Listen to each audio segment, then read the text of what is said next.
அனைவருக்கும் வணக்கம். இன்னைக்கு ஹிந்து நியூஸ் பேப்பர்ல என்ன இம்பார்ட்டன்ட் நியூஸஸ் இருக்கு அப்படிங்கிறத பார்ப்போம். முதல்ல பார்த்தீங்கன்னா, தெலுங்கானா ஃபார்மலைசஸ் கேட்டகரைசேஷன் ஆஃப் எஸ்சிஸ் அப்படின்னு சொல்லி குடுத்துருக்காங்க. அதாவது தெலுங்கானா கவர்ன்மெண்ட் வந்து சப் கிளாசிஃபிகேஷன் ஆஃப் எஸ்சிஸ் அப்படிங்கிறத அனௌன்ஸ் பண்ணியிருக்காங்க. சப் கிளாசிஃபிகேஷன் அப்படின்னா உள்ஒதுக்கீடு அப்படின்னு சொல்லுவாங்க. சரியா? இந்த சப் கிளாசிஃபிகேஷன பொறுத்தவரைக்கும் பார்த்தோம்னா, இப்போ எஸ்சி கம்யூனிட்டி இருக்காங்க அப்படின்னா, இதுக்குள்ள நெறைய கேஸ்ட் வந்து இருப்பாங்க. இங்க நெறைய கேஸ்ட் இருக்கும்.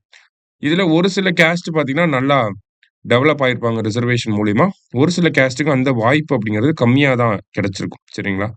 அப்ப எஸ்சி கம்யூனிட்டில எந்தெந்த கேஸ்ட்லாம் இன்னும் அடுத்த கட்ட முன்னேற்றத்துக்கு வராம இருக்காங்க. டெவலப்மென்ட் ஆகாம இருக்கு. ரெப்ரசன்டேஷன் கம்மியா இருக்கு. அப்படிங்கிறத ஸ்டடி பண்ணி, அந்த பர்ட்டிகுலர் கம்யூனிட்டீஸ்க்கு எஸ்சி கேட்டகரில இருந்து ஒரு உள்ஒதுக்கீடு ஒரு சர்டைன் பெர்சன்டேஜ் வந்து ரிசர்வேஷன் அப்படிங்கிறத குடுப்பாங்க. அதுதான் சப் கிளாசிஃபிகேஷன் அப்படிங்கிறது. இப்ப எக்ஸாம்பிள்க்கு சொல்லணும் அப்படின்னா, தமிழ்நாட்டுல எஸ்சி அப்படிங்கிற கேட்டகரிக்கு 18% இடஒதுக்கீடு அப்படிங்கிறது இருக்கு. ஆனா, நம்ம 2009ல என்ன பண்ணியிருப்போம்னா, எஸ்சி-ஏ அப்படின்னு சொல்லி ஒரு கேட்டகரி உருவாக்கி, அதுக்கு ஒரு 3% எஸ்சி அருந்ததியர்கள் அப்படின்னு சொல்லி ஒரு ஒரு கேட்டகரிய உருவாக்கி, அதுக்கு அவங்களுக்கு வந்து பார்த்தோம்னா, ஒரு 3% உள்ஒதுக்கீடு அப்படிங்கிறத நம்ம எஸ்சி கேட்டகரிக்குள்ளேயே வழங்கியிருப்போம். இதுதான் சப் கிளாசிஃபிகேஷன் அப்படின்னு சொல்லி சொல்லுவாங்க. இந்த மாரி தமிழக அரசாங்கம், பஞ்சாப் அரசாங்கம்லாம் பண்ணியிருப்பாங்க. அந்த மாரி பண்ணக்கூடாது அப்படின்னு சொல்லி உச்சநீதிமன்றத்தில வழக்கு போடப்பட்டிருக்கும்.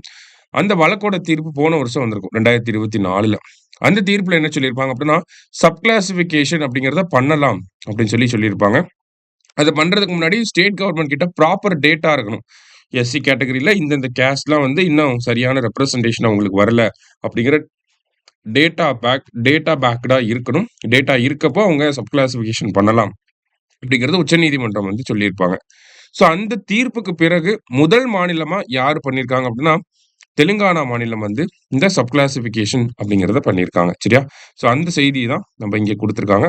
இத நம்ம தெரிஞ்சுக்கிறோம். ஓகேவா? அந்த வழக்கு பேர் கூட பார்த்தீங்கன்னா, தவீந்தர் சிங் வழக்கு அப்படின்னு சொல்லுவாங்க. ஓகேவா? பஞ்சாப் அரசாங்கம் போட்டிருப்பாங்க. தவீந்தர் சிங் கேஸ்ல தான் இந்த தீர்ப்பு சப் கிளாசிஃபிகேஷன் ஃபார் எஸ்சிஸ் அப்படிங்கிறத பண்ணலாம் அப்படின்னு சொல்லி உச்சநீதிமன்றம் சொல்லியிருப்பாங்க.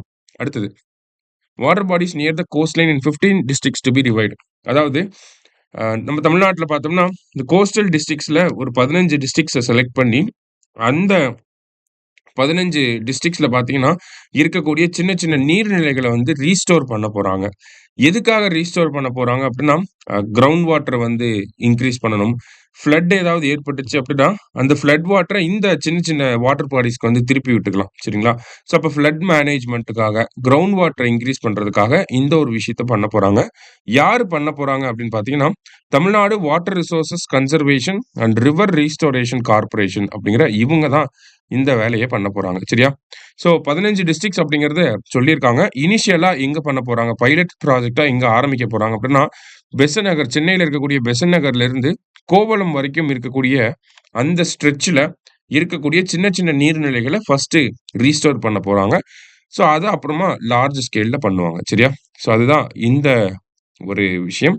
ஸோ இப்ப நமக்கு தமிழ்நாடோட கோஸ்ட் லைன் எடுத்துக்கிட்டோம்னா, இப்படி இருக்குன்னா, இந்த கோஸ்ட் லைன்ல இருக்கக்கூடிய ஒரு அந்த ரேடியஸ் கோஸ்ட் லைன்ல இருந்து 15 கிலோமீட்டருக்கு இருக்கக்கூடிய எல்லா வாட்டர் பாடிஸுமே வந்து நம்ம ரீஸ்டோர் பண்ண போறோம். சரிங்களா? இந்த ப்ராஜெக்ட் கீழ ஒரு லாங் டெர்ம் ப்ராஜெக்ட். எதுக்காக அப்டின்னா, flood management, ground water restoration, aquifer recharge அந்த மாதிரியான காரணங்களுக்காக இத பண்றாங்க. சரியா? அடுத்தது அடுத்ததா பார்த்தீங்கன்னா, ஜிபிஎஸ் ஸ்பூஃபிங் அப்படின்னு சொல்லி குடுத்துருக்காங்க. அதாவது ஜிபிஎஸ் ஸ்பூஃபிங் அப்படின்னு பார்த்தீங்கன்னா, நமக்கு இது என்ன ஒரு பேக்கிரவுண்ட் அப்படின்னா, நமக்கு சமீபத்தில மியான்மர்ல, தாய்லாந்துலலாம் ஒரு பெரிய நிலநடுக்கம் ஏற்பட்டுச்சு. அங்க ஏற்பட்ட நிலநடுக்கம் அந்த பாதிப்புகள்ல இருந்து அந்த மக்கள காப்பாத்தணும் அப்படிங்கிறதுக்காக, நம்ப ஆப்பரேஷன் பிரம்மா அப்படிங்கிற பேருக்கு கீழ நிவாரணப் பொருட்கள வழங்கிட்டு இருந்தோம். இந்த நிவாரணப் பொருட்கள வந்து கப்பல் வழியாவும் நம்ம கொண்டு போனோம். இந்திய விமானப்படையோட விமானங்கள் மூலியமாவும் நம்ம எடுத்துட்டு போனோம். அப்படி விமானங்கள் மூலியமா எடுத்துட்டு போறப்ப, நம்ம விமானங்கள் ஜிபிஎஸ் ஸ்பூஃபிங்க்கு உட்பட்டுச்சு, பாதிக்கப்பட்டுச்சு அப்படிங்கிற ஒரு ஒரு கிளைம் இருந்துச்சு. ஒரு ரூமர் வந்து இருந்துச்சு. ஆனா இந்தியன் கவர்ன்மெண்ட் அத வந்து சொல்லல. ஓகேங்களா? அப்படிலாம் ஆகல அப்படிங்கிறத தான் சொல்லியிருக்காங்க. அந்த வகையில ஜிபிஎஸ் ஸ்பூஃபிங்னா என்ன அப்படிங்கிறத தெரிஞ்சுக்கணும். இப்ப விமானங்கள பொறுத்தவரைக்கும் பார்த்தீங்கன்னா, ஜிபிஎஸ் டெக்னாலஜி யூஸ் பண்ணி லொகேஷன ட்ராக் பண்ணிட்டே தான் போவாங்க. சரிங்களா? இப்ப ஜிபிஎஸ் ஸ்பூஃபிங் நடக்கிறப்ப என்ன ஆகும்னா, இது வந்து ஒரு ஃபார்ம் ஆஃப் சைபர் அட்டாக். சரிங்களா? ஸோ அந்த பர்ட்டிகுலர் விமானத்துக்கு அவங்க யூஸ் பண்ணிக்கிட்டு இருக்கக்கூடிய அந்த ஜிபிஎஸ் இன்ஃபர்மேஷன மாத்திட்டு, வேற ஒரு ஜிபிஎஸ் இன்ஃபர்மேஷன் அவங்க சிஸ்டம் உள்ள வந்துரும். சரிங்களா? இப்படி வரப்ப என்ன ஆகும்? அந்த விமானமே வழி மாதிரி வேற ஒரு பகுதிக்கு போறதுக்கான வாய்ப்புகள் அதிகமா இருக்கும். தொலைஞ்சு போறதுக்கான வாய்ப்புகள் அதிகமா இருக்கும். ஓகேங்களா? ஸோ இது வந்து ஒரு ஃபார்ம் ஆஃப் சைபர் அட்டாக். இந்த சைபர் அட்டாக் ஏற்பட்டுச்சு அப்படின்னா, விமானங்கள் அதனுடைய பாதையிலிருந்து வேற பாதைகளுக்கு போறதுக்கான வாய்ப்புகள் இருக்கு. ஸோ இதனால என்ன ஆகும்? அந்த விமானமே தொலைஞ்சு போறதுக்கான வாய்ப்புகளும் இருக்கு. இதுதான் ஜிபிஎஸ் ஸ்பூஃபிங் அப்படின்னு சொல்லுவாங்க. சரியா? ஸோ இந்த டெர்ம்னா என்ன அப்படிங்கிற டெஃபினிஷன மட்டும் பார்த்துக்கிட்டா போதும். லாஸ்ட்டா பார்த்தீங்க அப்படின்னா, கேலோ இந்தியா யூத் கேம்ஸ் அப்படிங்கிறது போன வருஷம் தமிழ்நாட்டுல நடந்திருக்கும். ஜனவரி மாசம். இந்த வருஷம் எங்க நடக்க போகுது அப்படின்னா, பீகார் அந்த மாநிலத்தில நடக்க போகுது. ஸோ அதற்கான லோகோ, மாஸ்காட் எல்லாமே ரிலீஸ் பண்ணியிருக்காங்க. ஸோ அந்த மாஸ்காட் பேரு பார்த்தீங்கன்னா இப்படிதான் இருக்கும். ஓகேங்களா? கத்சிம்ஹா அப்படின்னு சொல்றாங்க. இதனுடைய பேர் வந்து பார்த்தீங்கன்னா, கத்சிம்ஹா அப்படின்னு சொல்றாங்க. இந்த கத்சிம்ஹா அப்படிங்கிறது பார்த்தீங்கன்னா, எலிஃபேண்ட்டையும், லயனையும் மிக்ஸ் பண்ணி இருக்கக்கூடிய ஒரு இமேஜ் தான். ஓகேங்களா? Power of elephant and heart of lion. இத பேஸ் பண்ணி தான் இந்த கத்சிம்ஹா அப்படிங்கிறத உருவாக்கியிருக்காங்க. இது அந்த பீகார்ல இருக்கக்கூடிய பாலா வம்சத்தினுடைய ஒரு பிரதிபலிப்பு அப்படிங்கிறதையும் பீகார் அரசாங்கம் வெளியிட்டிருக்காங்க. Bala dynasty from Nalanda. சரியா? ஸோ அதோடைய ஒரு வெளிப்பாடாகவும் இருக்கு அப்படிங்கிறது தான் இங்க குடுத்திருந்தாங்க. சரியா? ஸோ இன்றைய செய்தித்தாள்ல இருந்த முக்கிய செய்திகள் எல்லாத்தையும் பார்த்திருக்கோம். நன்றி.